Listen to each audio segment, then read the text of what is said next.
Hello students, welcome to my channel Utkarsh educator. I am Utkarsh Goswami, your physics teacher.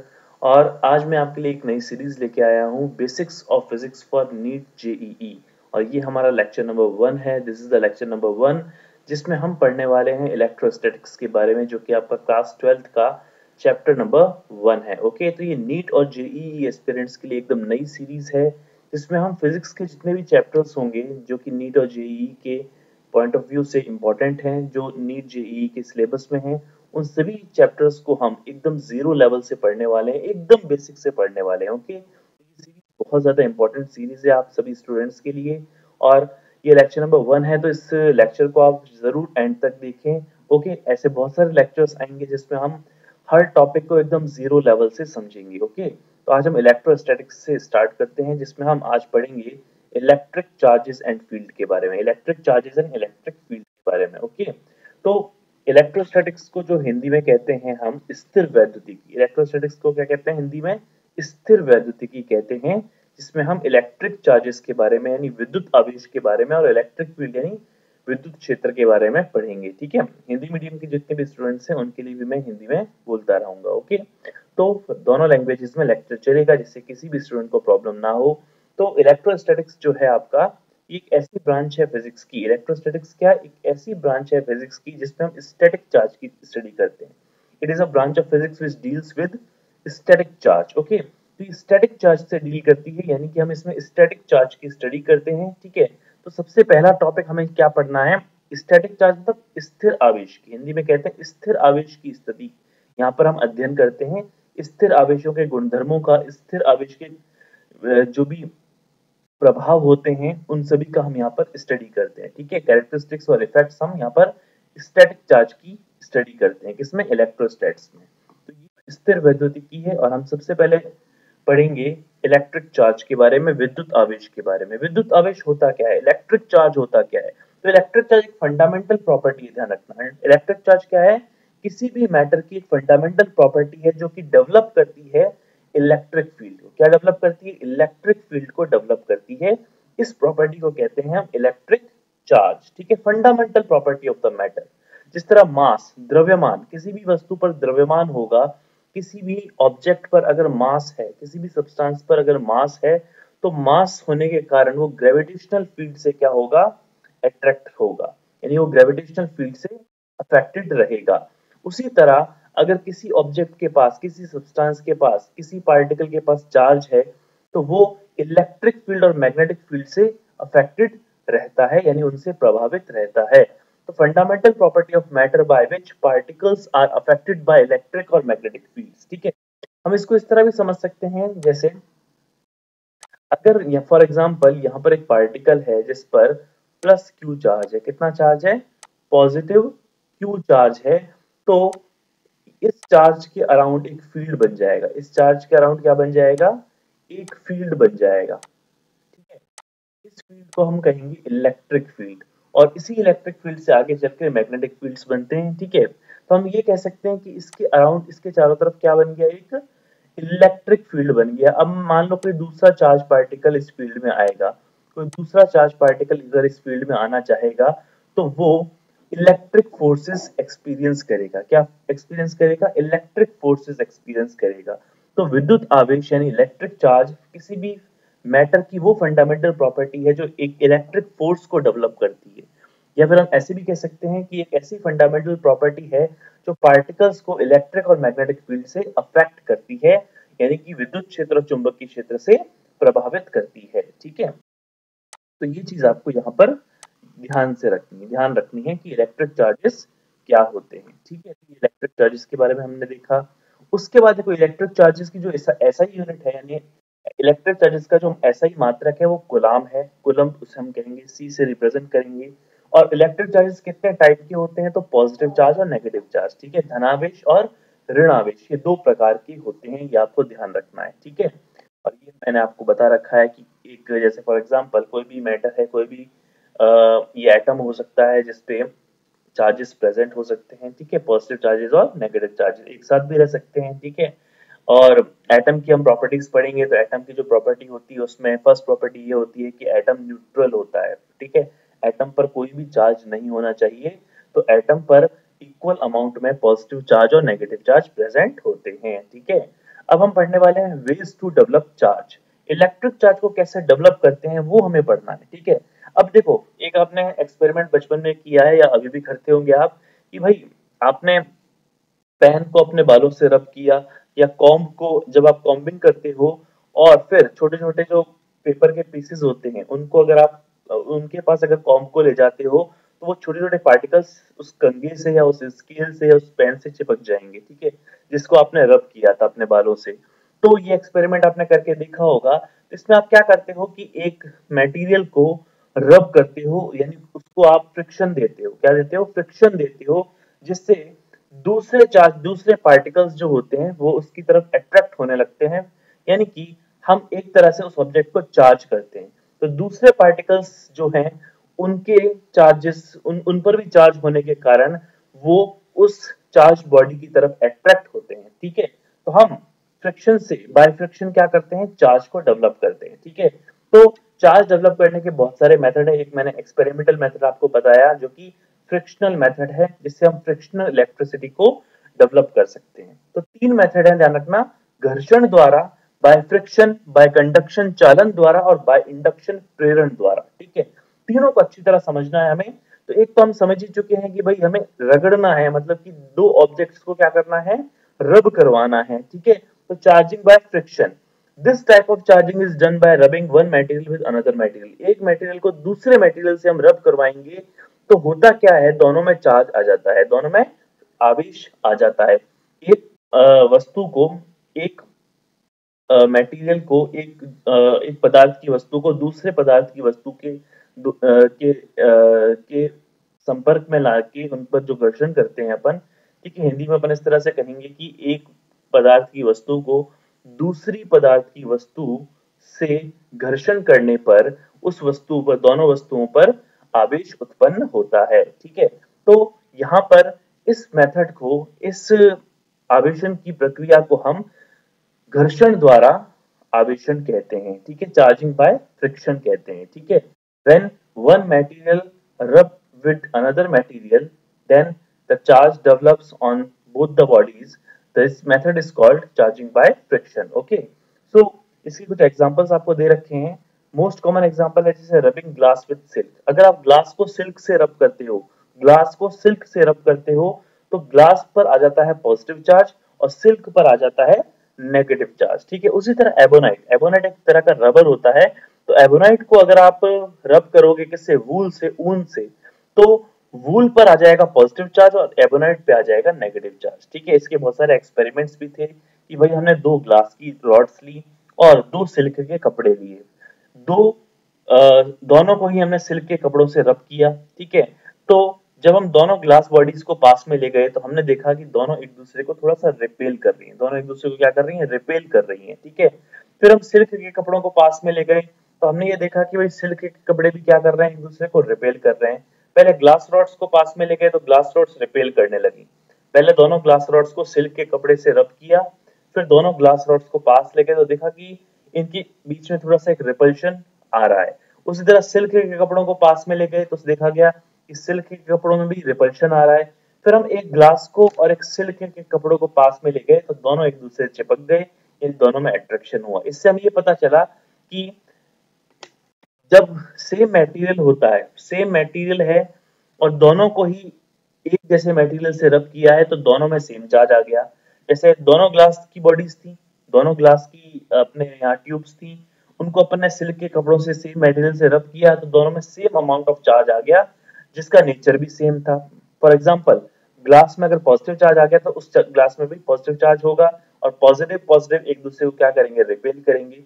उसी तरह silk, दोनों silk में negative charge आया होगा तो नेगेटिव नेगेटिव भी एक दूसरे को क्या करेंगे? रिपेल करेंगे, क्योंकि अनलाइक लाइक चार्जेस में रिपल्शन होता है और अनलाइक चार्जेस में अट्रैक्शन होता है। ये हम चार्ज की प्रॉपर्टीज में पढ़ेंगे। ठीक है, यानी समान आवेशों में तो प्रतिकर्षण होता है और असमान आवेशों में आकर्षण होता है। ठीक है, तो इस तरह हमें पता चला कि चार्जेस दो तरह का होते हैं, पॉजिटिव चार्ज और नेगेटिव चार्ज। ठीक है, तो चार्जिंग बाय फ्रिक्शन हम देख सकते हैं। ठीक है, फिर आता है चार्जिंग बाय कंडक्शन। अब चार्जिंग बाय कंडक्शन में क्या है? हम टच करेंगे, हम बॉडी को बस टच करवाएंगे और टच करवाने से क्या होगा? उस बॉडी का चार्ज दूसरी बॉडी में ट्रांसफर हो जाएगा। तो ये चार्ज ट्रांसफर करने का एक मेथड है जिसे हम कहते हैं चार्जिंग बाय कंडक्शन, चालन द्वारा आवेशन। ठीक है, तो इसमें होता क्या है, हमारे पास एक बॉडी होती है, हमारे पास क्या होती है, एक बॉडी होती है, जैसे फॉर एग्जांपल आप देख सकते हो ये चार्ज बॉडी है, यहाँ पर पॉजिटिव पॉजिटिव चार्ज है पूरा, आप देख सकते हो ये पूरा पॉजिटिव चार्ज है यहाँ पर। अब होगा क्या, जब इस पॉजिटिव चार्ज को इस न्यूट्रल बॉडी पे, ये न्यूट्रल बॉडी है, इस पे कोई भी चार्ज नहीं है, या हम ये कह सकते हैं कि इसमें इक्वल अमाउंट ऑफ चार्जेस थे, जिसके कारण नेट चार्ज जीरो हो गया। ठीक है, अब देखो इस पे जितना चार्ज है, जैसे हमने इसको टच किया तो इस बॉडी का कुछ चार्ज इसमें ट्रांसफर हो गया। ठीक है, यानी कि इसका चार्ज जो था वो किसमें ट्रांसफर हो गया, इसमें ट्रांसफर हो गया, तो दोनों बॉडीज में क्या आ गया, चार्ज आ गया। ठीक है, आप देख सकते हो इस पर कितने चार्ज थे, 1 2 3 4 5 6 7 7 थे।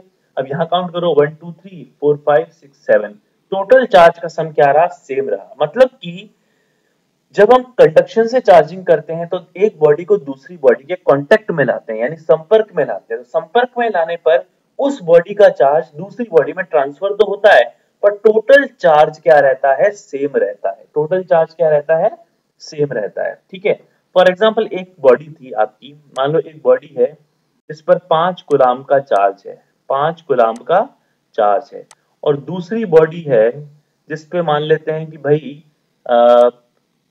चलो जिस पर हम मान लेते हैं कि भाई 7 कूलम का चार्ज है। कितने कूलम का चार्ज है, 7 कूलम का चार्ज। अब दोनों को संपर्क में ला रहे हैं, हम दोनों को क्या करेंगे, टच करेंगे। ठीक है, दोनों को टच करेंगे। जैसे हमने इन दोनों बॉडीज को टच किया, थोड़ा सा माउस से मैं लिख रहा हूँ इससे थोड़ी राइटिंग में प्रॉब्लम होगी, पर आप समझ जाओगे, नो प्रॉब्लम। अब देखो 5 कूलम का चार्ज है, 7 कूलम का चार्ज, दोनों को संपर्क में लाए, और दोनों को संपर्क में लाने के बाद दोनों को अपन ने सेपरेट कर दिया। तो हमने ये देखा कि भाई इस पर भी 6 कूलम चार्ज आ गया और इस पर भी 6 कूलम चार्ज आ गया। पहले कितना था, 5 + 7 12, और अब भी कितना है, 6 + 6 12। मतलब चार्जेस का ट्रांसफर तो हुआ, बट टोटल चार्ज क्या रहा, कंजर्व्ड रहा। तो इसे कहते हैं अपन चार्जिंग बाय कंडक्शन, जिसमें हम एक बॉडी को दूसरी बॉडी से क्या करते हैं, टच करते हैं, और एक उस चार्ज बॉडी का चार्ज उस बॉडी में ट्रांसफर हो जाता है। ठीक है, ये होता है चार्जिंग बाय कंडक्शन। ठीक है, अब हम देखते हैं नेक्स्ट मेथड, जो हमारा लास्ट मेथड है, चार्जिंग बाय इंडक्शन। अब इंडक्शन क्या होता है, हम क्या करेंगे, टच नहीं करेंगे, हम सिर्फ उस ऑब्जेक्ट को, एक चार्ज बॉडी को उस दूसरी बॉडी के पास ले जाएंगे, बस पास ले जाना है, मतलब इस तरह से, ऐसे, बस टच नहीं करना है, पास ले जाना है। तो पास ले जाने से क्या होगा, उसमें ध्रुवीकरण हो जाएगा, पोलराइजेशन हो जाएगा। यानी कि अगर मैं मान लो ये नेगेटिव चार्ज बॉडी इस बॉडी के पास ले गया था, तो हम जानते हैं कि किसी भी बॉडी में जो चार्जेस होते हैं, फॉर एग्जांपल न्यूट्रल बॉडी है तो उसमें इक्वल अमाउंट ऑफ चार्जेस होंगे, पॉजिटिव और नेगेटिव दोनों सेम होंगे, पर होंगे तो सही ना, प्रेजेंट तो होंगे ना। तो अगर हम नेगेटिवली चार्ज बॉडी किसी बॉडी के पास ले जा रहे हैं, तो उस बॉडी के जितने भी पॉजिटिव चार्ज है वो एक जगह इधर आ जाएंगे, नेगेटिव चार्ज की तरफ अट्रैक्ट होना चाहेंगे ना। तो आप देख सकते हो ये इधर आ गए, नेगेटिव चार्ज की बॉडी के पास आ गए। ठीक है, आप यहाँ देख सकते हो ये नेगेटिव चार्ज की बॉडी के पास आ गए, सारे के सारे पॉजिटिव यहाँ जमा हो गए हैं, और नेगेटिव उधर चले गए, क्योंकि नेगेटिव नेगेटिव एक दूसरे को रिपेल करता है। तो देखो यहाँ नेगेटिव पॉजिटिव एक जगह हो गया, मतलब पॉजिटिव अलग नेगेटिव अलग, तो ये ध्रुवीकरण हो गया, यानी पोलराइजेशन हो गया है। अब इस पोलराइजेशन का हम फायदा उठाएंगे, हम क्या करेंगे, अर्थिंग कर देंगे। फॉर एग्जाम्पल मुझे सिर्फ पॉजिटिव चार्ज ही चाहिए था बॉडी में, मुझे बॉडी पे क्या चाहिए था, सिर्फ पॉजिटिव चार्ज ही चाहिए था। तो मैंने क्या किया, इसको इसके कांटेक्ट में रखा, मैंने बस इसको इसके पास जाके रख दिया, तो सारे के सारे पॉजिटिव चार्ज इसकी तरफ अट्रैक्ट होके उसकी तरफ देख रहे हैं, बस यानी कि नेगेटिव बॉडी की तरफ देख रहे हैं। उसका मैं फायदा उठा लूंगा और मैं अर्थिंग कर दूंगा। अब मैंने अर्थिंग कर दी तो क्या हुआ, जितने भी ये नेगेटिव चार्ज थे ना, वो सारे के सारे अर्थिंग हो जाएगी उनकी, वो अर्थ में चले जाएंगे। वो कहाँ चले जाएंगे, अर्थ में चले जाएंगे। तो आप देख सकते हो सारे नेगेटिव अर्थ में चले गए। अब मैं क्या करूंगा, अर्थिंग को काट के इस बॉडी को हटा दूंगा, तो ये बेचारी बॉडी जो है वो पॉजिटिवली चार्ज हो जाएगी, सारे के सारे नेगेटिव मैंने अंदर अर्थ में भिजवा दिए, और ये पूरी की पूरी बॉडी हमें पॉजिटिव चार्ज मिल गई। तो इस तरह होती है चार्जिंग बाय इंडक्शन, यानी प्रेरण द्वारा। हमने यहाँ चार्ज प्रेरित किया है, हमने यहाँ चार्ज बनाया है। ठीक है, विदाउट टचिंग दी ऑब्जेक्ट, हम किसी ऑब्जेक्ट को छुए बिना, टच किए बिना, संपर्क में, फिजिकल टच, भौतिक जो संपर्क होता है वो लाए बिना, हमने किसी भी बॉडी पे हमने चार्ज को क्या किया, प्रेरित किया, इंड्यूस किया। ठीक, इस मेथड को कहते हैं चार्जिंग बाय इंडक्शन, प्रेरण द्वारा आवेशन। ठीक है, अब देखो इसमें क्या होता है, फॉर एग्जाम्पल हम ये मानते हैं कि Q डैश होता है हमारा प्रेरित आवेश यानी इंड्यूस्ड चार्ज। तो ये Q डैश की जो वैल्यू है ये माइनस क्यू 1 अपॉन में एप्सिलॉन आर के बराबर होती है, ध्यान रखना, ठीक है। अब देखो हमें क्या करना है, हमें तो इसमें आवेश डेवलप करना है। और जैसे एक और चीज मैं आपको बता देता हूँ, अगर मान लो मुझे नेगेटिव चार्ज चाहिए था यहाँ पर, तो मैं क्या करता, ये बॉडी को पॉजिटिवली चार्ज रखता, ये पॉजिटिवली चार्ज बॉडी इसकी तरफ ले जाता, तो नेगेटिव इधर आ जाते, पॉजिटिव इधर आ जाते। फिर मैं अर्थिंग कर देता तो सारे के सारे पॉजिटिव अंदर चले जाते, न्यूट्रल हो जाते, मतलब अर्थिंग करना मतलब चार्ज को न्यूट्रल करना। तो जो लूज चार्ज थे, जो कांटेक्ट में नहीं थे, जो अट्रैक्शन में नहीं थे, वो सारे के सारे अर्थिंग हो जाएगी उनकी, यानी अर्थ उनको न्यूट्रल कर देगी। तो सिर्फ इस बॉडी पे नेगेटिव चार्ज रह जाता, ठीक है। तो हम नेगेटिव और पॉजिटिव कोई भी चार्ज इंडक्शन मेथड से डेवलप कर सकते हैं, ठीक है। होप कि आपको समझ में आ रहा होगा, ठीक है। तो वेज टू डेवलप चार्ज में हमने ये पढ़ा, आवेशन द्वारा चार्जिंग यानी कि सॉरी चार्जिंग बाय इंडक्शन यानी प्रेरण द्वारा आवेशन। अगर प्रेरित आवेश की मात्रा Q डैश है, इंड्यूस चार्ज अगर Q डैश है, तो Q डैश की वैल्यू जो होती है ये -Q1 अपॉन एप्सिलॉन आर के बराबर होती है। अभी एप्सिलॉन क्या बना है, ये जो ER मैंने लिखा है ये क्या चीज होती है, तो ध्यान रखना ER जो होता है आपका, ER जो आपका होता है ये आपेक्षिक विद्युतशीलता कहलाती है, रिलेटिव परमिटिविटी कहलाती है, या इसे डाइलेक्ट्रिक कांस्टेंट भी कहते हैं, ठीक है। ये जो एप्सिलॉन आर होती है ये हमें बताती है कि किसी भी मीडियम में जो इलेक्ट्रिक फील्ड लाइंस हैं या किसी भी मीडियम में जो चार्ज स्टोर करने की कैपेसिटी है, एबिलिटी है, वो कितनी है, ठीक है। इसके बारे में हम आगे पढ़ने वाले हैं, ठीक है, नेक्स्ट लेक्चर में। अब देखो अर्थ के लिए, अर्थ तो बहुत सारा चार्ज स्टोर करती है। अर्थ तो हम ये कह सकते हैं, अभी आप इतना समझ लो, चार्ज को स्टोर करने की कैपेबिलिटी को हम एप्सिलॉन आर से डिनोट करते हैं, इसे कहते हैं आपेक्षिक विद्युतशीलता, रिलेटिव परमिटिविटी। इसके बारे में आगे पढ़ेंगे। अर्थ के लिए, अब अर्थ कितना चार्ज स्टोर कर सकती है, अर्थ तो बहुत बड़ी है, तो इनफाइनाइट चार्ज, अनंत चार्ज को क्या कर सकती है, स्टोर कर सकती है। तो 1/एप्सिलॉन आर की वैल्यू क्या हो गई, किसी भी चीज में हम अनंत का डिवाइड कर दे तो वो कितना हो जाता है, 0 हो जाता है, वो शून्य के बराबर हो जाता है, ठीक है। तो 1/एप्सिलॉन आर की वैल्यू 0 होने के कारण Q dash is equal to minus Q, यानी कि अगर हमने इस बॉडी को Q चार्ज दिया तो इस पर Q डैश अमाउंट का चार्ज, बट नेगेटिव, नेगेटिव मतलब अपोजिट होगा। जैसे फॉर एग्जांपल मैं नेगेटिव बॉडी ले गया ना तो पॉजिटिव चार्ज बना, अगर मैं पॉजिटिव बॉडी ले जाता तो यहाँ पर Q डैश नेगेटिव बनता, यहाँ पूरी बॉडी ये नेगेटिव रहती। तो जो हम चार्ज देते हैं उसका विपरीत आवेश इंड्यूस होता है, उसका अपोजिट चार्ज क्या होता है, इंड्यूस होता है, प्रेरित होता है, ठीक है। ये चीज आपको याद रखनी है, ओके, क्या आपको समझ में आ रहा होगा। सो ये होता है हमारा प्रेरण द्वारा आवेशन। अब देखो चार्ज को मेजर कैसे करें, तो चार्ज को चार्ज का पता लगाने के लिए, चार्ज को डिटेक्ट करने के लिए और चार्ज का नेचर पता करने के लिए कि वो पॉजिटिव है या नेगेटिव है, उसके लिए हम एक डिवाइस यूज करते हैं, जैसे इलेक्ट्रोस्कोप कहते हैं, विद्युतदर्शी कहते हैं, ठीक है। तो instrument use to detect the presence of electric field, presence of electric charge. अब इसमें क्या होता है, एक नॉन मेटेलिक कंटेनर होता है, जैसे हमने यहाँ ग्लास का कंटेनर लिया है, इसके अंदर हम एक मेटलिक रॉड लगा देते हैं, इस तरह से, ये देख सकते हैं आप, ये मैंने यहाँ पर क्या लगा दी, मेटलिक रॉड लगा दी, ऊपर कैप होती है, ये भी मेटल की होती है, नीचे हम मेटल की लीव्स लगा देंगे, मेटलिक लीव्स, जो कि गोल्ड की लोगे तो ज्यादा बेटर है। जो महंगे इलेक्ट्रोस्कोप होते हैं, जो बेसिक इलेक्ट्रोस्कोप होते हैं, उनमें तो हम कोई भी यूज कर सकते हैं, जो पर आपको अगर छोटे से छोटा चार्ज भी मेजर करना है, सॉरी डिटेक्ट करना है, तो आप गोल्ड की फॉइल का यूज करो, ठीक है। बट हम जनरली एल्यूमिनियम की फॉइल्स का यूज कर सकते हैं, ठीक है। तो यहाँ एल्यूमिनियम की फॉइल्स लगा दी हमने, लीव्स ऑफ मेटल फॉइल लगा दी, किसी भी मेटल की लीव्स लगा देनी है यहाँ पर। अब देखो जो कि एल्यूमिनियम फॉइल अपने डेली लाइफ में हम यही देखते हैं, तो एल्यूमिनियम फॉइल आप आराम से लगा सकते हैं यहाँ पर, और एक मेटल की रॉड से जोड़ के ऊपर कैप, कोई भी मेटलिक चीज आप यहाँ पर लगा दो, ठीक है, जिसे हम कैप कहेंगे। और इसको एक नॉन मेटलिक कंटेनर में रखना है आपको। अब एक चार्ज बॉडी में ले गया इसके पास, मुझे इसको टच नहीं करना है, मुझे बस इसके पास ले जाना है। तो होगा क्या, जैसे फॉर एग्जांपल ये पॉजिटिवली चार्ज बॉडी में इसके पास ले गया हूँ, तो इसमें अपने आप नेगेटिव चार्ज डेवलप हो जाता है, क्योंकि आपको पता है पॉजिटिव चार्ज के कारण नेगेटिव चार्ज इसकी तरफ अट्रैक्ट होंगे ना सारे के सारे, तो ये पूरी बॉडी क्या बन जाएगी, नेगेटिव बन जाएगी। यहाँ से लेकर यहाँ तक इसमें नेगेटिव नेगेटिव ही चार्ज रहेंगे, ठीक है, क्योंकि पॉजिटिव को पास लाने पर यहाँ पर नेगेटिव चार्ज इंड्यूस हो गए, सारे के सारे नेगेटिव चार्ज, ठीक है। अभी हमने इंडक्शन पढ़ा ना कि अगर पॉजिटिव चार्ज को किसी भी बॉडी के पास ले जाएंगे तो उसका अपोजिट चार्ज यानी कि नेगेटिव चार्ज उसमें डेवलप हो जाएगा, ठीक है। तो यहाँ देख सकते हो पूरा नेगेटिव चार्ज डेवलप हो गया। तो पहले तो बॉडी न्यूट्रल थी, उसमें कोई चार्ज नहीं था। जैसे ही एक चार्ज ऑब्जेक्ट को कैप के पास लाते हैं तो पूरी बॉडी नेगेटिव बन गई। अब ये लीव्स क्या करेंगी, नेगेटिव नेगेटिव एक दूसरे को रिपेल करता है ना। तो पहले लीव्स कैसी थी, पहले लीव्स इस पोजीशन पे थी। फॉर एग्जांपल ये मान लो लीव्स हैं, ये लीव्स है आपकी, ये पहले इस पोजीशन पे थी, ये एकदम पास पास थी पहले। पर जैसे ही हमने चार्ज बॉडी को इनके पास ले गए, पॉजिटिव चार्ज बॉडी इसके पास आई, ऊपर कैप में अपन उसके पास ले गए, तो इनमें नेगेटिव चार्ज डेवलप हुआ और नेगेटिव चार्ज एक दूसरे को रिपेल करेगा, तो ये ऐसे हो जाएंगी, ये ऐसे ओपन हो जाएंगी। पहले ऐसे क्लोज थी, फिर ये ओपन हो जाएंगी, ठीक है, ये दूर चली जाएंगी एक दूसरे से। तो हमें पता चल जाएगा कि इस बॉडी पे चार्ज प्रेजेंट है, ये बॉडी आवेशित है, ये बॉडी चार्ज है, ठीक है। तो इस तरह से हम पता कर सकते हैं कि किसी भी ऑब्जेक्ट में चार्ज है या नहीं है।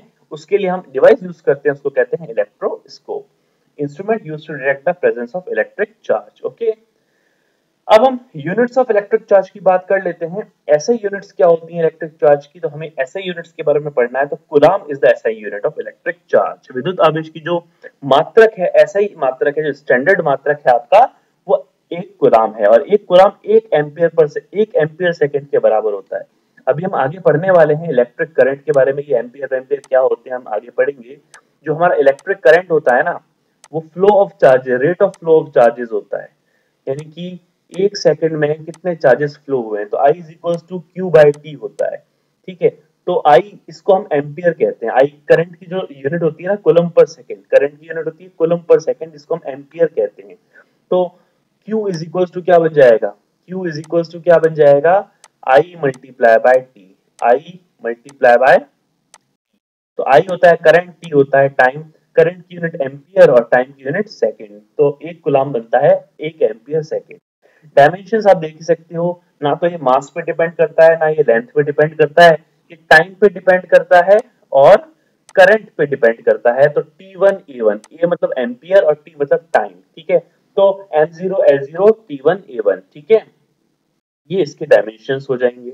ओके, सीजीएस यूनिट की बात करें तो देखो, ESU इलेक्ट्रोस्टैटिक यूनिट को हम सीजीएस यूनिट कहते हैं, जो कि फ्रैंकलिन कहलाती है। और 1 कूलम्ब चार्ज में 3 × 10⁹ फ्रैंकलिन होते हैं, ये आपको याद रखना है, ठीक है। तो ये दोनों यूनिट्स मैंने बता दी आपको, ऐसे यूनिट बता दी, सीजीएस भी बता दी, जिसको इलेक्ट्रोस्टैटिक यूनिट कहते हैं। ओके, तो अब हम पढ़ते हैं प्रॉपर्टीज ऑफ इलेक्ट्रिक चार्ज, यानी विद्युत आवेश के गुणधर्म। तो पहला गुणधर्म है additivity of electric charge. Okay, अब देखो मैंने आपको बताया था एक सिस्टम है, फॉर एग्जांपल एक सिस्टम है जिसमें मान लो 10 पॉजिटिव चार्ज है और 3 नेगेटिव चार्ज है, 10 पॉजिटिव चार्ज है और 3 नेगेटिव चार्ज है, तो टोटल चार्ज कितना होगा। तो सिंपल सा आपको करना क्या है, 10 के लिए क्योंकि पॉजिटिव चार्ज तो प्लस करोगे, प्लस 10 लोगे, और 3 के लिए माइनस यूज करोगे, तो 10 माइनस 3, तो नेट चार्ज कितना हो गया, 7 हो गया। तो एल्जेब्रिक सम करना होता है बस। अब किसी भी बॉडी में जितने भी चार्जेस है, उन सभी के चार्जेस के मैग्नीट्यूड्स को जोड़ दो, ये हो जाता है आपका नेट इलेक्ट्रिक चार्ज, ठीक है। तो एडिटिविटी ऑफ चार्ज का मतलब क्या है कि इलेक्ट्रिक चार्ज जो होता है, ये सिंपल एल्जेब्रिक सम को फॉलो करता है, सिंपल एल्जेब्रिक लॉ को फॉलो करता है, ठीक है। क्योंकि ये स्केलर क्वांटिटी है, ये वेक्टर क्वांटिटी नहीं है, तो इसमें वेक्टर का सम नहीं लगता, इसमें स्केलर सम लगता है, यानी हमारा एल्जेब्रिक सम लगता है। इसी इसी को हम नंबर 1 प्रॉपर्टी कहते हैं, एडिटिविटी ऑफ इलेक्ट्रिक चार्ज, यानी कि विद्युत आवेश की योज्यता। ओके, तो ये प्रॉपर्टी क्या कहती है कि किसी सिस्टम में जितने भी चार्जेस हैं उनका एल्जेब्रिक सम कर दो तो नेट इलेक्ट्रिक चार्ज आ जाएगा। तो ये होती है एडिटिविटी ऑफ इलेक्ट्रिक चार्ज, विद्युत आवेश की योज्यता, ठीक है। ये तो बहुत इजी चीज है, नो प्रॉब्लम। अब आता है क्वांटाइजेशन ऑफ इलेक्ट्रिक चार्ज, जिसे हिंदी में कहते हैं विद्युत आवेश का क्वांटीकरण। अब देखो, क्वांटा एक ऐसी क्वांटिटी होती है, क्वांटा क्या होती है, सबसे मिनिमम क्वांटिटी होती है जिसपे कोई भी, फॉर एग्जांपल कोई भी पार्टिकल, कोई भी अमाउंट किसी दूसरी बॉडी में ट्रांसफर हो रहा है, फॉर एग्जांपल, तो कितना मिनिमम अमाउंट उस बॉडी पे गया, कितना मिनिमम अमाउंट उस बॉडी पे गया, उसको हम क्वांटा कहते हैं। किसी भी चीज की सबसे माइक्रो जो वैल्यू होती है ना, मतलब सबसे छोटी मिनिमम वैल्यू, यानी कि वो लिमिट, जिस लिमिट में हम नीचे जाते जाएंगे एकदम छोटी वैल्यू आएगी ना, तो वो लिमिट होगी, फाइनल लिमिट होगी, उसमें वो पार्टिकल ट्रांसफर हो रहा होगा एक बॉडी से दूसरी बॉडी में, उसको हम क्वांटा कहेंगे, ठीक है। तो फॉर एग्जांपल एक बॉडी है, फॉर एग्जांपल एक पूरी बॉडी है, तो हम उसको डिवाइड करते हैं छोटे छोटे पार्ट्स में, तो एक सबसे जो छोटा इसका हिस्सा होगा वो क्वांटा कहलाएगा। हम ये इस तरह से हम उसको डिफाइन कर सकते हैं, ठीक है। तो क्वांटा ऑफ इलेक्ट्रिक चार्ज क्या होता है? Amount of charge transferred in 1 second. 1 second में कितना चार्ज दूसरी बॉडी में ट्रांसफर हो गया, उसको हम क्वांटा कहेंगे इलेक्ट्रिक चार्ज का। तो इलेक्ट्रिक चार्ज क्वांटाइज्ड होता है। और इलेक्ट्रिक चार्ज का जो क्वांटा होता है वो क्या होता है? तो ध्यान रखना, इलेक्ट्रिक चार्ज का क्वांटा इलेक्ट्रॉन का चार्ज होता है। इलेक्ट्रॉन पे जितना चार्ज है ना, उसका अगर आप इंटीग्रल मल्टीपल कर दोगे तो उसी की फॉर्म में ही चार्ज ट्रांसफर होता है एक बॉडी से दूसरी बॉडी में, ठीक है। तो हमेशा आपको याद रखना है कि इलेक्ट्रॉन का जो चार्ज है 1.6 into 10⁻⁻19 coulomb, it is a quanta of electric charge, ठीक है। It is a quanta of electric charge, यानी आवेश की मात्रा जो 1 सेकंड में हस्तांतरित होती है उसे हम क्वांटा कहते हैं। और एक आवेश का, विद्युत आवेश का क्वांटा क्या है? इलेक्ट्रॉन पर उपस्थित आवेश, जो कि 1.6 into 10⁻⁻19 के बराबर होता है, या उसका पूर्ण गुणज होता है, इंटीग्रल मल्टीपल होता है। अब ध्यान रखना, अगर किसी एक बॉडी से दूसरी बॉडी में चार्ज ट्रांसफर हो रहा है तो वो कैसे होगा? या तो 1 इलेक्ट्रॉन के बराबर चार्ज, 2 इलेक्ट्रॉन के बराबर चार्ज, क्योंकि आपको पता है सबसे छोटी इकाई यहाँ पर हो गई है इलेक्ट्रॉन पर चार्ज। तो इलेक्ट्रॉन पर चार्ज के बराबर ही चार्ज एक बॉडी से दूसरी बॉडी में ट्रांसफर होगा। तो इलेक्ट्रॉन पर चार्ज कितना होता है? 1.6 10⁻⁻19। तो अगर एक बॉडी से दूसरी बॉडी में चार्ज ट्रांसफर हो रहा है तो या तो वो 1 इलेक्ट्रॉन, 2 इलेक्ट्रॉन, 3 इलेक्ट्रॉन, 4 इलेक्ट्रॉन इसी की फॉर्म में होगा, ठीक है। ठीक है, इसको मैं इस तरह से लिख सकता हूं। फॉर एग्जाम्पल, अगर Q किसी बॉडी में चार्ज को ट्रांसफर करना है तो या तो वो 1 इलेक्ट्रॉन चला जाएगा, 1 इलेक्ट्रॉन चला जाएगा, या फिर वो 1 इलेक्ट्रॉन मतलब कितना? 1 इलेक्ट्रॉन मतलब 1.6 into 10 raised to power minus 19, 10 raised to power minus 19, ठीक है, 10 raised to power minus 19, ठीक है, इसके बराबर गया। या फिर वो 2 इलेक्ट्रॉन जाएगा, या फिर वो 2 इलेक्ट्रॉन जाएगा, या 3 इलेक्ट्रॉन जाएगा, पर जाएगा किसमें? पूरी होल नंबर वैल्यू में जाएगा दंगा। या तो 3 इलेक्ट्रॉन जाएगा या 4 इलेक्ट्रॉन जाएगा, पर जाएगा कैसे? चार्ज ट्रांसफर होगा integral multiple of electron charge. Electron पर चार्ज E का इंटीग्रल मल्टीपल होगा, यानी Ne होगा। कभी भी 1.5 चार्ज ट्रांसफर नहीं होगा।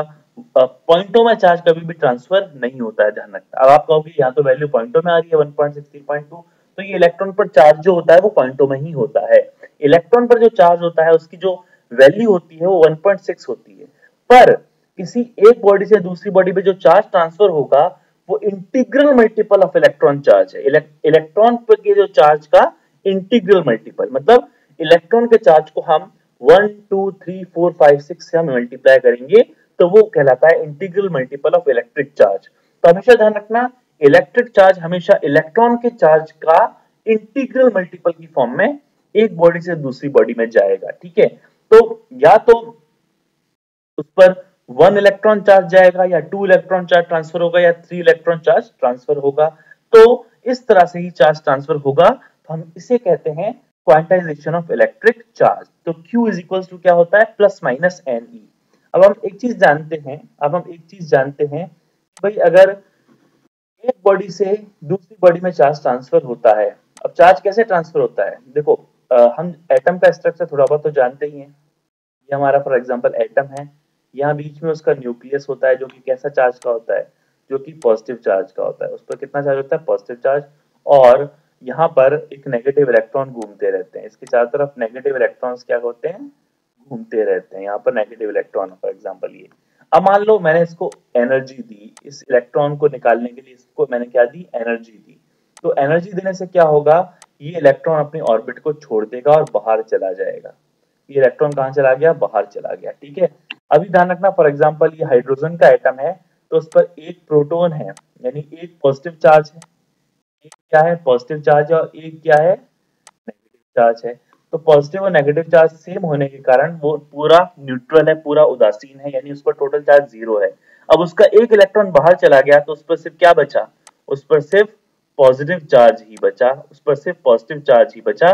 तो हाइड्रोजन पर, यानी हमने हाइड्रोजन का एग्जांपल लिया था, तो हाइड्रोजन पर कितना चार्ज आ गया? +1 चार्ज आ गया। तो हमने इस बॉडी पर +1 चार्ज को डेवलप कर दिया इलेक्ट्रॉन को बाहर निकाल के। अब मान लो एक दूसरा एटम है जिसके पास पहले से ही एक इलेक्ट्रॉन प्रेजेंट है, पहले से ही मान लो इसमें क्या है, एक इलेक्ट्रॉन प्रेजेंट है, ठीक है, एक इलेक्ट्रॉन इसके पास था। चलो मान लो 2 इलेक्ट्रॉन इसके पास थे, कितने इलेक्ट्रॉन थे, 2 इलेक्ट्रॉन इसके पास थे, और जितने इलेक्ट्रॉन होंगे उतने ही प्रोटॉन होंगे, तो कितने प्रोटॉन थे उसके पास, 2 प्रोटॉन, मतलब 2 पॉजिटिव चार्ज, प्रोटॉन का मतलब पॉजिटिव चार्ज, तो 2 प्रोटॉन यानी 2 पॉजिटिव चार्ज इसके पास थे, तभी तो एटम न्यूट्रल है। अब ये जो बाहर निकला हुआ इलेक्ट्रॉन है ये इनकी ऑर्बिट में चला गया, ये मान लो इनकी ऑर्बिट में चला गया, तो ये जो बाहर निकला हुआ चार्ज है आपका, बाहर निकला हुआ चार्ज है वो यहाँ आ गया, मान लो इनके पास यहाँ पर, ठीक है, तो कितने इलेक्ट्रॉन्स हो गए, अब ये एक इलेक्ट्रॉन एक्स्ट्रा आ गया, 3 इलेक्ट्रॉन हो गए, तो 3 नेगेटिव चार्ज हो गए और 2 पॉजिटिव चार्ज तो पहले से ही थे, तो कुल मिला के इस पर कितना चार्ज आ गया, नेगेटिव चार्ज आ गया, -1 चार्ज आ गया। तो जब एटम को इलेक्ट्रॉन छोड़ता है तो पॉजिटिव चार्ज आता है, ठीक है, एटम को इलेक्ट्रॉन छोड़ता है तो पॉजिटिव चार्ज आता है, और इलेक्ट्रॉन अगर एटम के अंदर आता है तो नेगेटिव चार्ज डेवलप होता है। पर इलेक्ट्रॉन कभी भी आधा ट्रांसफर नहीं होगा, फ्रैक्शन में ट्रांसफर नहीं होगा, 3/2 इलेक्ट्रॉन ट्रांसफर नहीं होगा, 4/5 इलेक्ट्रॉन ट्रांसफर नहीं होगा, या तो एक इलेक्ट्रॉन जाएगा या 2 जाएंगे, 3 जाएंगे, 4 जाएंगे, पूर्ण गुणज जाएंगे, इंटीग्रल मल्टीपल जाएंगे, तो इसी को ही हम चार्ज का क्वांटाइजेशन कहते हैं, ठीक है, होप आपको समझ में आया होगा। अब हम पढ़ते हैं अगली property, conservation of electric charge. तो और ये फॉर्मूला आपको याद रखना है, इलेक्ट्रिक चार्ज का जो फॉर्मूला होता है Q = +- ये आपको याद रखना है। E की वैल्यू आपको पता ही है 1.6 10⁻⁹ कूलम के बराबर होती है। अब कंजर्वेशन ऑफ चार्ज देखो, कंजर्वेशन चार्ज बेंजामिन फ्रैंकलिन का कॉन्सेप्ट था। कंजर्वेशन चार्ज क्या है, जैसे मैंने आपको कंडक्शन में बताया था कि एक बॉडी से दूसरी बॉडी में हमने चार्ज को ट्रांसफर किया, पहले एक बॉडी में जितना चार्ज है, ठीक है, फॉर एग्जांपल पहली बॉडी में जितना चार्ज था और दूसरी बॉडी न्यूट्रल थी, तो कंडक्शन करने के बाद दोनों में चार्ज तो डेवलप हो जाएंगे, फॉर एग्जांपल उसमें भी चार्ज रहेगा और उस बॉडी में भी चार्ज ट्रांसफर हो जाएगा, पर टोटल सम जो है चार्ज का, सिस्टम का जो टोटल सम है वो कांस्टेंट रहेगा। अगर पहले 12 कूलम चार्ज था तो कंडक्शन के बाद भी चार्ज 12 कूलम ही रहेगा, चार्ज कभी भी डिस्ट्रॉय नहीं हो सकता, ना हम उसको क्रिएट कर सकते, neither be created nor be destroyed. Charge energy की तरह है, जिस तरह एनर्जी और मास को हम बना नहीं सकते, उनको डिस्ट्रॉय नहीं कर सकते, तो चार्ज भी एक फंडामेंटल प्रॉपर्टी है जिसको हम डिस्ट्रॉय नहीं कर सकते, ना उसको हम क्रिएट कर सकते, neither be created nor be destroyed, ठीक है। तो आवेश का संरक्षण कहता है कि किसी भी पिंड का, किसी भी सिस्टम का, किसी भी बॉडी का टोटल चार्ज जो है वो कभी भी बदलता नहीं है, वो कांस्टेंट रहता है। इसका सबसे अच्छा एग्जांपल है पेयर प्रोडक्शन यानी युग्म उत्पादन। गामा रे जो होती है ना, उसको हम न्यूक्लियस से हिट करवाते हैं, किसी एक नाभिक से हिट करवाते हैं, तो उसमें से 2 पार्टिकल निकलते हैं, पॉजिट्रॉन और इलेक्ट्रॉन, यानी एक पार्टिकल होता है और दूसरा उसका एंटी पार्टिकल होता है। एक पॉजिट्रॉन है पॉजिटिव चार्ज का, तो नेगेटिव चार्ज का इलेक्ट्रॉन उसके साथ निकलेगा। अब आप देख सकते हैं पॉजिटिव चार्ज और नेगेटिव चार्ज दोनों सेम अमाउंट है, ये एक पॉजिट्रॉन है और ये एक इलेक्ट्रॉन है, इस पे कितना चार्ज है, +1, इस पे कितना चार्ज है, -1, दोनों का जो टोटल चार्ज रहेगा वो 0 रहेगा, दोनों का टोटल चार्ज क्या होना चाहिए, दोनों का टोटल चार्ज 0 होना चाहिए, दोनों का टोटल चार्ज क्या होना चाहिए, 0 होना चाहिए, 0 होना चाहिए। और गामा रे पे कितना चार्ज होता है, 0 कूलम, तो पहले चार्ज 0 था, बाद में पेयर प्रोडक्शन के बाद भी चार्ज 0 रहा, ठीक है। अब इसे कहते हैं पेयर एनिहिलेशन, यानी युग्म शून्यीकरण, हिंदी में क्या कहते हैं, शून्यीकरण, शून्यीकरण, शून्य होता है ना 0, शून्यीकरण इसे कहते हैं। तो पॉजिट्रॉन और इलेक्ट्रॉन मिलकर गामा रे बनाते हैं, पॉजिट्रॉन और इलेक्ट्रॉन मिलकर क्या बनाते हैं, गामा रे बनाते हैं। तो पहले देख सकते हो आप इन दोनों का चार्ज 0, पॉजिटिव प्लस नेगेटिव 0 हो गया, और बाद में भी चार्ज गामा रे का भी, गामा रे बनी है इसका मतलब उस पर कोई चार्ज नहीं होता। गामा रे का प्रोडक्शन ये बताता है कि चार्ज जो है वो हमेशा कांस्टेंट रहेगा, तो पॉजिट्रॉन और इलेक्ट्रॉन जब मिलेंगे तो कोई थर्ड पार्टिकल नहीं बनेगा, तो गामा रे का प्रोडक्शन होगा, इसे कहते हैं पेयर एनिहिलेशन, ठीक है। तो पेयर प्रोडक्शन है युग्म उत्पादन, और पेयर एनिहिलेशन मतलब शून्यीकरण, ये दोनों युग्म शून्यीकरण ये एग्जांपल है किसके, कंजर्वेशन ऑफ चार्ज के। एक और हम एग्जांपल ले सकते हैं यूरेनियम का। यूरेनियम कितने नंबर पे आता है, यूरेनियम आता है 92 नंबर पे, तो 92 नंबर का हमारा यूरेनियम है। अगर उसमें अल्फा, देखो यूरेनियम क्या करता है, डिके करता है पार्टिकल्स का, रेडियो एक्टिव डिके जिसे हम कहते हैं, ठीक है, रेडियो एक्टिव डिके जिसे हम कहते हैं ना, रेडियो एक्टिव क्षय जिसे हम कहते हैं हिंदी में। तो रेडियो एक्टिव डिके में ये अल्फा पार्टिकल्स को बाहर निकालता है। तो अगर यूरेनियम एक अल्फा पार्टिकल, अल्फा पार्टिकल मतलब हीलियम पार्टिकल, हीलियम +2, हीलियम के अगर ऊपर +2 चार्ज लगा दो ना, हीलियम +2 पार्टिकल्स को हम अल्फा पार्टिकल्स कहते हैं, ये हाईली चार्ज पार्टिकल्स होते हैं। तो ये अल्फा डिके का एग्जांपल दे रखा है आपको यहाँ पर। यूरेनियम जब अल्फा डिके करेगा तो थोरियम बनाएगा। अब देख सकते हो यूरेनियम के पास 92 प्रोटॉन्स हैं, मतलब 92 नंबर पे आता है ना, 92 प्रोटॉन्स हो गया, मतलब 92 पॉजिटिव चार्ज है। अब जब थोरियम बना तो 90% चार्ज रह गए। अब आप कहोगे या तो चार्ज कम हो गया, नहीं, यहाँ 90 थोरियम के हैं पर हीलियम का कितना है, 2 है, देख सकते हो आप यहाँ पर। तो 90 + 2, अब सम देख लो कितना है, 92, सम कितना है, अभी भी सम कितना रहा है, 92 ही रहा है। पहले भी 92 था, अब भी 92 है।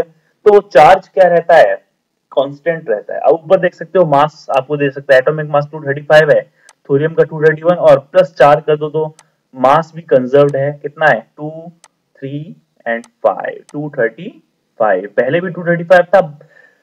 थोरियम और हीलियम बनने के बाद में टोटल सिस्टम का जो दोनों थोरियम और हीलियम को मिला के अगर अपन मास देखें तो 235 होता है। तो जिस तरह मास कंजर्व्ड है उसी तरह चार्ज भी कंजर्व्ड है, ठीक है। तो charge is a conserved quantity, ये प्रूव होता है इससे। आवेश संरक्षित राशि है, ठीक है। अब देखो एक लास्ट क्वेश्चन आज का हम करते हैं, ये पहला क्वेश्चन है इस लेक्चर का और ये लास्ट टॉपिक रहेगा। एक कूलम में कितने इलेक्ट्रॉन्स प्रेजेंट होते हैं, एक कूलम चार्ज में कितने इलेक्ट्रॉन्स प्रेजेंट होते हैं, ये आपको निकालना है। बहुत इंपॉर्टेंट है, ध्यान रखना है इसका, आपको आंसर याद रखना है। लास्ट का जो आंसर आता है ये वैल्यू आपको हमेशा याद रखनी है, ठीक है। तो एक कूलम चार्ज है तो हमने Q का फॉर्मूला लगाया, Q इज इक्वल्स टू क्या होता है, Ne होता है। तो Q की वैल्यू हम 1 कूलम रखेंगे, तो 1 इज इक्वल्स टू Q की जगह क्या रखेंगे, 1 रखेंगे ना, तो 1 इज इक्वल्स टू कितना आएगा, N multiply by E, N multiply by E, ठीक है। E क्या होता है, इलेक्ट्रॉन पर चार्ज, और N की वैल्यू निकालनी है हमें, तो N इज इक्वल्स टू कितना हो जाएगा, 1 डिवाइडेड बाय E, ठीक है। पूरा माउस से लिख रहा हूँ तो प्रॉब्लम हो रही है, नो प्रॉब्लम, ठीक है। तो N is equals to 1 upon में 1.6 इंटू 10, इलेक्ट्रॉन पे चार्ज कितना होता है, 1.6 into 10 raise to power -19 coulomb, ठीक है, इतना चार्ज होता है। तो हम इसको सिंप्लीफाई कर लेंगे, तो n इज इक्वल टू कितना आ जाएगा, 10 की पावर 19 को हम ऊपर भेज के पॉजिटिव बना देंगे, ठीक है। और नीचे क्या रह जाएगा, 1.6 रह जाएगा, नीचे क्या रह जाएगा, 1.6 रह जाएगा। और 1.6 का हम पॉइंट भी हटा देंगे, तो ऊपर पॉइंट हट के 10 की पावर कितना हो जाएगा, 20 हो जाएगा, क्योंकि पॉइंट ऊपर जाएगा ना तो एक पावर इंक्रीज हो जाएगी, ठीक है। तो नीचे क्या रह जाएगा, 16 रह जाएगा। 10 की पावर 20 अपॉन में 16, अब 10 की पावर 20 बाई 16 का डिवाइड डायरेक्टली तो कर नहीं सकते, तो दो पावर अपन को बाहर लेनी पड़ेगी, दो जीरोस बाहर लेने पड़ेंगे। 20 में से दो जीरो गए तो कितने जीरो बच गए, 18 जीरो बच गए। तो इंटू 10 रेज़ टू पावर कितना आ जाएगा, सॉरी 10 रेज़ टू पावर 18 आ जाएगा, ठीक है। 10 रेज़ टू पावर 18 आ जाएगा यहाँ पर, इज 18, ओके। थोड़ा सा प्रॉब्लम हो रही है, नो प्रॉब्लम, आप समझ जाओ, ये 18 है, ठीक है। 10 रेज़ टू पावर कितना हो जाएगा, 18 हो जाएगा आपका। तो ये 10 रेज़ टू पावर 18 है आपका। 100 में 116 का डिवाइड करोगे तो कितना आएगा, 625 आएगा, और 10 की पावर 18 ये आंसर रहेगा। अब आपको मैंने कैलकुलेशन करके भी बता दी है जैसी हुई, बहुत इजी कैलकुलेशन, जब आपको ज्यादा डिफिकल्ट नहीं लगेगी, आप करके देखना। और बहुत ही ये वैल्यू आपको याद ही रखनी है फाइनली, कि 1 कूलम चार्ज में 6.25 10 रेज़ टू पावर 18 इलेक्ट्रॉन्स होते हैं, ओके। तो ये लेक्चर हमारा आज खत्म होता है यहाँ पर, जिसमें हमने इलेक्ट्रिक चार्ज के बारे में पढ़ा कि इलेक्ट्रिक चार्ज होता क्या है, इलेक्ट्रिक चार्ज को कैसे डेवलप करते हैं। 3 मेथड है, फ्रिक्शन से, कंडक्शन से और इंडक्शन से। और हमने ये भी पढ़ा कि भाई इलेक्ट्रिक चार्ज जो होता है इसको मेजर कैसे इसको हम डिटेक्ट कैसे करेंगे, कुछ यूनिट्स के बारे में पढ़ा और इसकी प्रॉपर्टीज के बारे में पढ़ा। तो आज का लेक्चर हमारा यही खत्म होता है, और लास्ट में हमने 1 कूलम चार्ज पर इलेक्ट्रॉन्स का नंबर निकाला कि 6.25 10 18 इलेक्ट्रॉन्स होते हैं 1 कूलम चार्ज में, ठीक है। तो ये आपको याद रखना है सारे के सारे चीजें, जितना हो सके आप इनको रिवाइज करो। इसके मैं नोट्स आपको प्रोवाइड करवा दूंगा, नीचे मैं लिंक दे दूंगा जिससे आप उसकी पीडीएफ फाइल डाउनलोड कर सकते हैं, ओके। तो thanks for watching guys, series को अपने लास्ट तक देखा, बहुत बहुत शुक्रिया, बहुत बहुत थैंक्स आपका। तो इसी तरह मैं आपका जो ये पूरी सीरीज है basics of physics for NEET JEE, इसकी मैं पूरी सीरीज चलाऊंगा, इसमें हम सभी टॉपिक्स को एकदम बेसिक लेवल से, एकदम जीरो लेवल से समझेंगे, ठीक है। इसने बिल्कुल भी फिजिक्स नहीं पढ़ रखी होगी वो भी इसको समझ लेगा अच्छी तरह से, ओके। और दोनों लैंग्वेजेस में रहेगा, तो कोई दिक्कत की बात नहीं है। बस आप इस सीरीज के साथ बने रहिए, मेरे चैनल के साथ जुड़े रहिए और चैनल पे नए हैं तो चैनल को सब्सक्राइब जरूर करके जाएं। Okay, thanks for watching guys. और जो भी आपकी प्रॉब्लम्स है, जो भी आपके डाउट्स हैं, आप मुझे कमेंट सेक्शन में बता सकते हैं। Thanks for watching, have a nice day.